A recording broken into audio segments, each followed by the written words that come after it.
Eu sou o Jeb, ou o Jeb Cozy, e já faz mais de um ano que eu queria muito fazer um vídeo sobre o meu anime favorito, que no caso é Mob Psycho 100.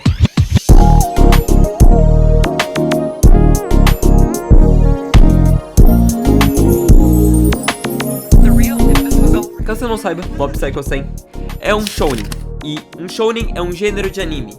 Os mais famosos sendo Dragon Ball, Jujutsu Kaisen, Naruto, Boku no Hero, One Punch Man, que inclusive é o mesmo criador de Mob Psycho. Eu não quero vir aqui e falar Mob Psycho 100 não é só um anime de lutinha, mas realmente não é. Shigeo Kageyama, mais conhecido como Mob, é um garoto de 14 anos que, bem, é um paranormal.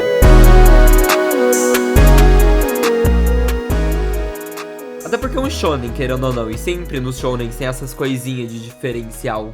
Mas o diferente do Mob é que ele não liga se ele é o paranormal ou não.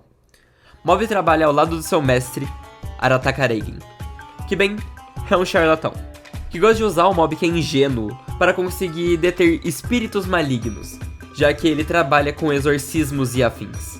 Mas não se engane, ele é uma pessoa boa. Até porque a primeira lição que ele deu para o Mob foi: escuta aqui, só porque você tem alguns poderes, garoto, não significa que seja menos humano do que os outros.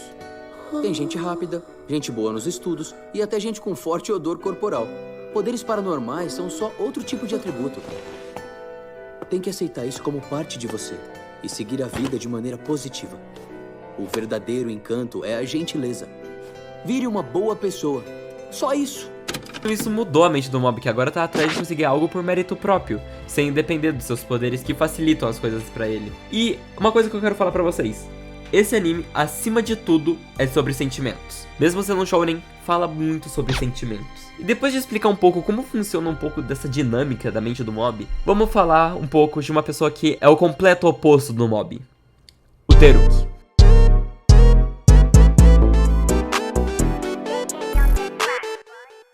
Teruki Hanazawa, ou só Teru, é o oposto do Mob. Diferente do Mob, que tenta ao máximo ser alguém além dos seus poderes, o Teruki não! Ele usa e abusa dos seus poderes, se achando o dono da razão, o protagonista do mundo. Até porque ele não conhecia outro paranormal. Diferente do Mob, que, na teoria, conheceu o Reigen, que o instruiu a não pensar desse jeito que nem o Teruki. Às vezes eu gosto de pensar que o Teru é como se fosse um Mob que não conheceu o Reigen. Será que isso dá pra fazer sentido um pouco? Logo na primeira aparição dele, ele fica se achando e forçando o Mob a lutar, mesmo o Mob não querendo. Até porque o Mob não queria machucar alguém de novo. Sim, de novo. Lembra que eu falei que esse anime, acima de tudo, é um anime sobre sentimentos? Então, o Mob é um traumatizado. Mob subitamente percebeu uma coisa: não seria capaz de mudar. Causou outro acidente com os seus poderes.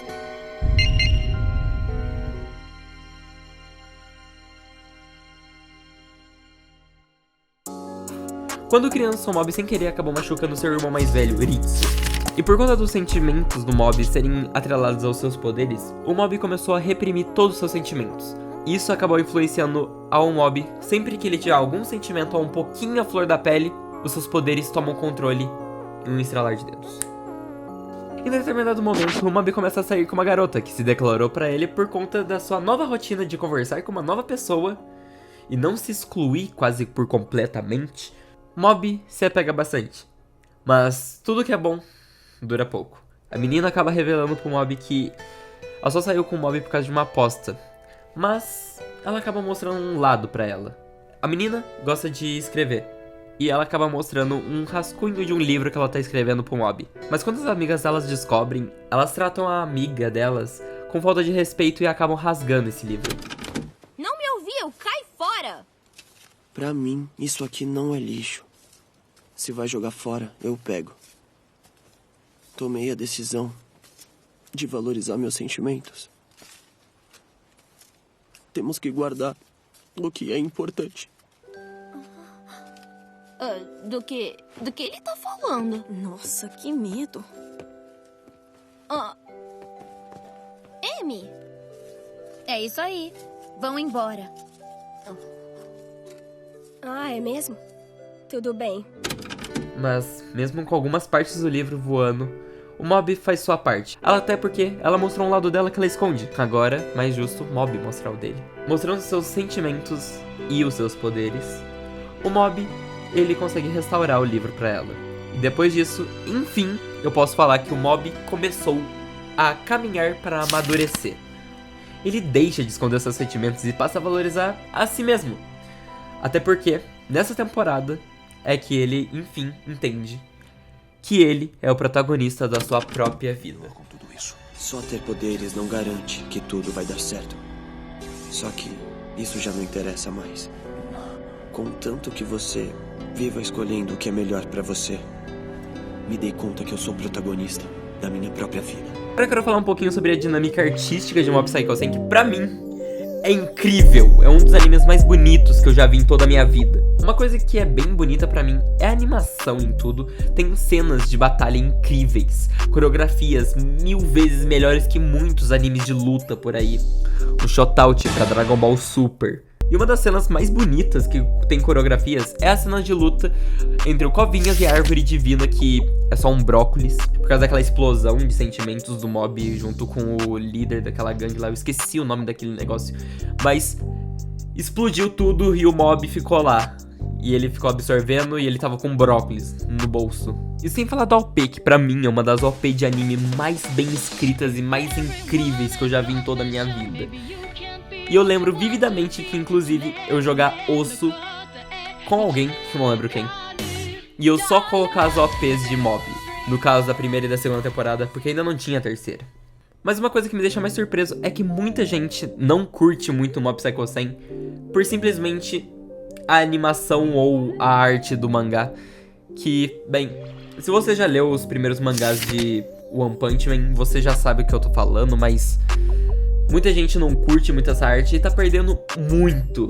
Porque, mano, olha a cena da luta do Covinhas contra a Árvore Divina, que incrível. E bem, vamos partir pro final. Mob fala que queria expressar os seus verdadeiros sentimentos dele pra alguém. E esse alguém é uma garota que ele está apaixonado desde criança, Tsubomi Takane. Que quando o Mob fica sabendo pelo professor que ela vai se mudar, e por algum motivo esse professor ele fala pra a turma inteira, isso é um pouco bizarro e estranho. Mas aí ele fala que a Tsubomi vai se mudar e coloca uma pressão no Mob, que quer muito se declarar antes que isso aconteça. Então o Mob liga pra ela, marca pra eles se encontrarem, se arruma, mas no caminho o Mob vê uma criança que ia ser atropelada e acaba salvando uma criança. Mas por causa disso, o Mob acaba sendo atropelado.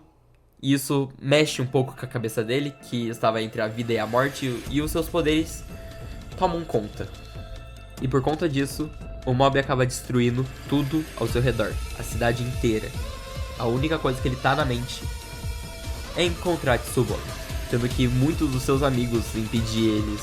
Vai desde o Teru, que desde o final da primeira temporada já virou um rival, amigo do Mob, só parando realmente quando o Reigen, o mestre dele, chega muito perto, colocando a própria vida em risco pra chegar perto do Mob, enquanto vai tocando a OP da primeira temporada 99 e vai mostrando todos os momentos do Reigen com o Mob no maior pique, fim de tudo.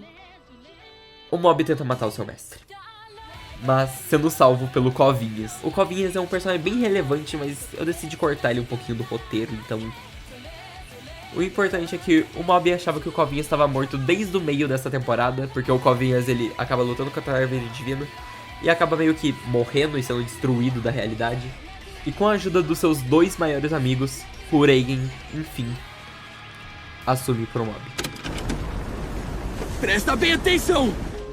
Eu não tenho poder espiritual, nem poder paranormal.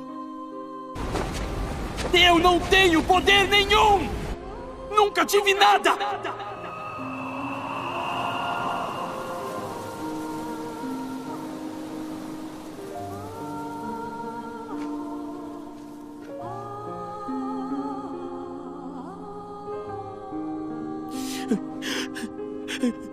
Era mentira. Eu menti pra você. Menti desde o começo.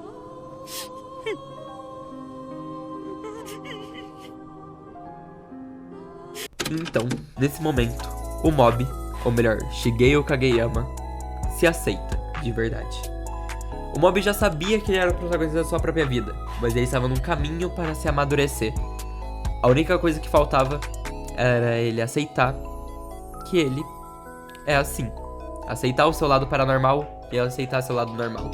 Enfim, Mob e Shigeo Kageyama conseguem se resolver entre si mesmo. E o Mob, enfim, chega na Takane. E...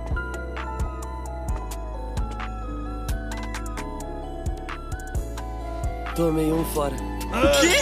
Ela tava mesmo esperando você? Ela disse que ainda não conseguia me ver daquele jeito. Mas agora tá tudo bem. Até porque o Shigeo se ama. Tem muitas coisas que eu não falei sobre Mob. Uma delas sendo explorar um pouco o Kovinha, Zuritsu, explorar um pouco mais sobre o Reigen, talvez. Mas eu só queria fazer um vídeo um pouco raso mesmo, pra ser esse gatilho. Até porque Mob Psycho 100, pra mim, foi uma experiência, e eu quero que ela seja essa experiência pra você também. Talvez um dia eu tente falar mais sobre Mob, explorar um pouco mais, só que no momento eu só queria fazer sobre isso mesmo.